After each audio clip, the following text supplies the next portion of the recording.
द्वारिका के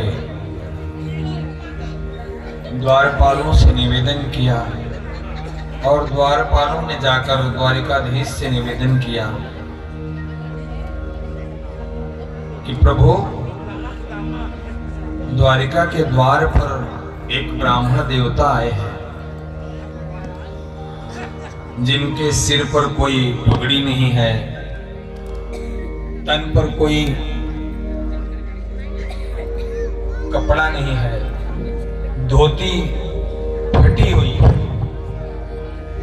शीस पगान जगा तन में, प्रभु जाने को आई बसे के ही ग्राम, धोती फटी सिलटी दुपटी, अरुपान पान की नहीं शाम, द्वार खड़ो द्विज दुर्बल देखी, रहो चकुसो वसुधाया विरामा, पूछत दीन दयाल को नाम, बतावत आपन नाम सुदामा। द्वारपालों ने आकर भगवान से निवेदन किया कि ब्राह्मण देवता जो द्वार पर खड़े हैं वो अपना नाम सुदामा बता रहे हैं। सुदामा का नाम सुनते ही भगवान सिंहासन से कूद पड़े और दौड़े हैं। भगवान के ऊपर जो दुपट्टा है वो गिर गया,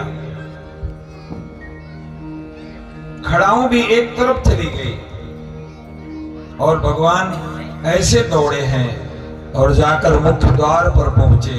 सुदामा को देखा है, सुदामा सुदामा सुदामा करके भगवान सुदामा से लिपट गए और सुदामा कन्हैया कन्हैया करके भगवान से लिपट गया। दोनों मित्र आज कई वर्षों पश्चात मिले हैं। भगवान सुदामा को लेकर महल में आए और महल के उस सिंहासन पर बिठाया है जिस पर केवल भगवान स्वयं बैठते हैं और रानियों को आदेश दिया, ब्राह्मण देवता आए हैं और ऐसे ब्राह्मण जो परम त्यागी हैं, परम विरक्त हैं, जितेंद्रिय हैं और हमारे मित्र हैं। ऐसा ब्राह्मण जिस घर में आएगा वो घर पवित्र हो जाएगा। हे सुदामा, आप हमारे इस महल में आए, हमारा घर पवित्र हो गया। इसलिए रानियों को आदेश दिया कि जाओ परात लेकर आओ, अपने मित्र का, इस त्यागी ब्राह्मण का चरण धोना है। रानियां दौड़ी हैं, परात लेकर आई हैं और भगवान सुदामा जी के चरण धोने लगे। भगवान ने चरण जल से नहीं धोया। देखी सुदामा की दीन दशा, करुणा के करके करुणा निधि रोए, पानी परात को हाथ छुयो नहीं, नैनन के जल सो पग धोए। भगवान ने पानी से भगवान के उस मित्र के चरण नहीं धोए। भगवान इतने रोए हैं कि भगवान अपने आंसुओं से सुदामा जी के चरणों को धो दिया।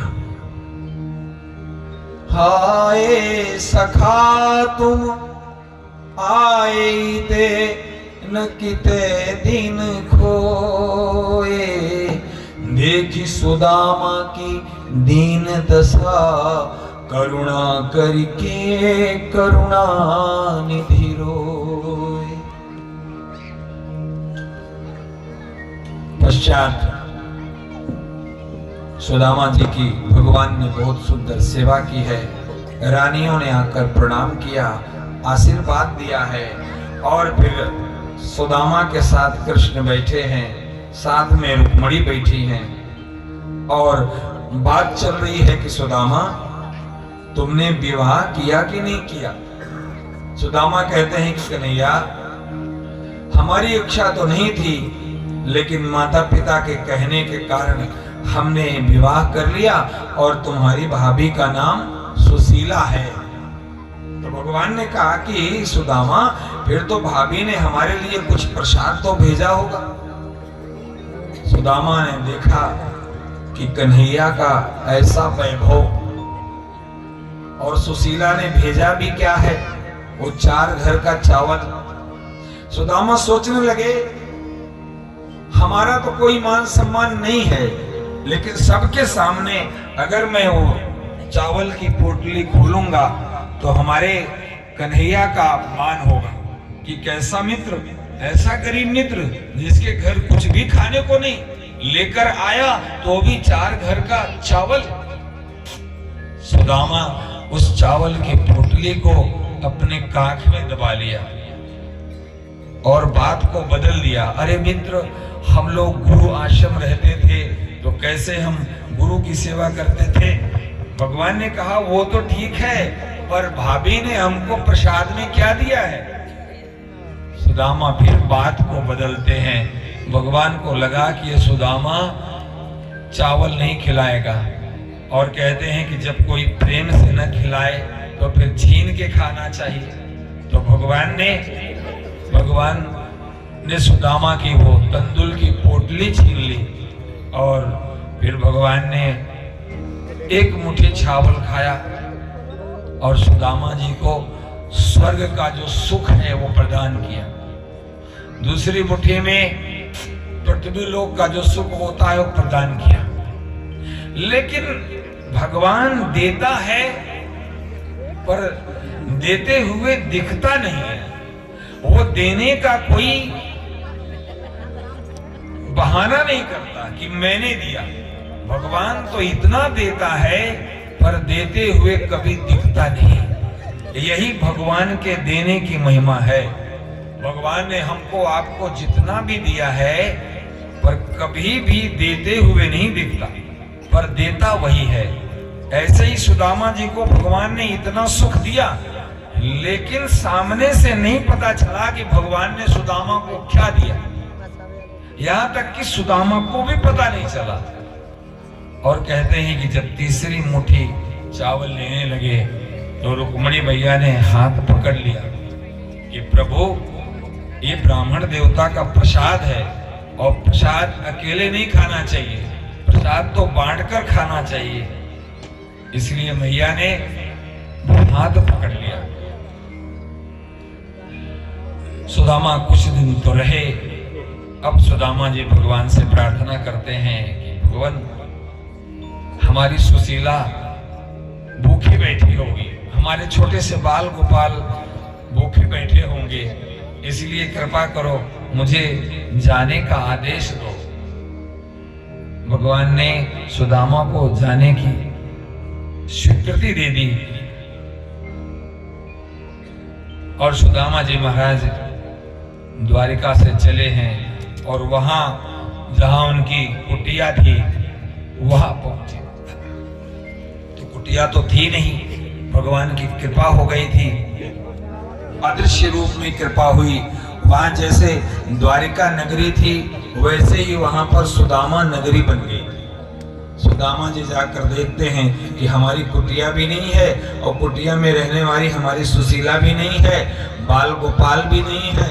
सुदामा ने सोचा अच्छा मैं द्वारिकाधीश के पास गया, जो था वो भी चला गया।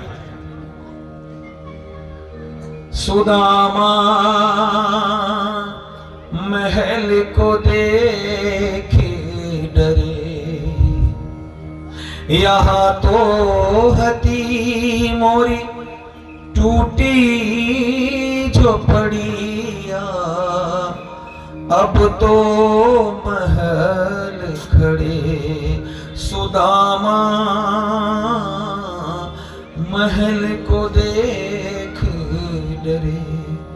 इतना सोच रहे थे, द्वारपालों से निवेदन किया कि भैया ये कौन सी नगरी है, ऐसा तो नहीं मैं भ्रमण करते हुए फिर द्वारिका में आ गया। द्वारपालों ने कहा कि ये सुदामा नगरी है।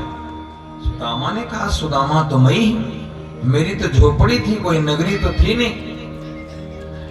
बोले सुदामा जी यहाँ पे हैं? बोले सुदामा जी तो द्वारिका गए हैं। द्वारिका गए? तो उन्होंने सोचा द्वारिका तो हम ही गए थे, पर हमारी तो नगरी है नहीं, हमारी तो झोपड़ी थी। इतना भूल ही रहे थे, सामने से सुशीला अपने दासियों के साथ आई, सुदामा जी के चरण पकड़ना चाहा, सुदामा ने चरण पीछे खींच लिए। सुशीला ने कहा कि प्रभु मैं आपकी सुशीला। भगवान ने कहा अरे सुशीला तू तो रानी राजरानी हो गई। तो सुशीला ने एक ही शब्द कहा कि पतिदेव द्वारिकाधीश की कृपा हो गई। और यही हमारे आपके जीवन में जो भी हमको आपको मिला है सब ईश्वर की कृपा। ऐसा अगर भाव रखेंगे तो हमको आपको अहंकार नहीं आएगा, हमारे आप में दोष नहीं आएगा। जो मिला है सब भगवान की कृपा है, भगवान ने दिया है, सब भगवान की कृपा है। सुशीला कहती है द्वारिकाधीश की कृपा हो गई।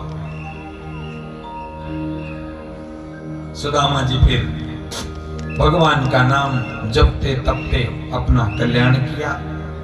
यहाँ पर 10वां स्कंद विश्राम ले रहा है। भागवत का 11वां स्कंद प्रारंभ हुआ। 11वां स्कंद में भगवान सुखदेव कहते हैं कि राजन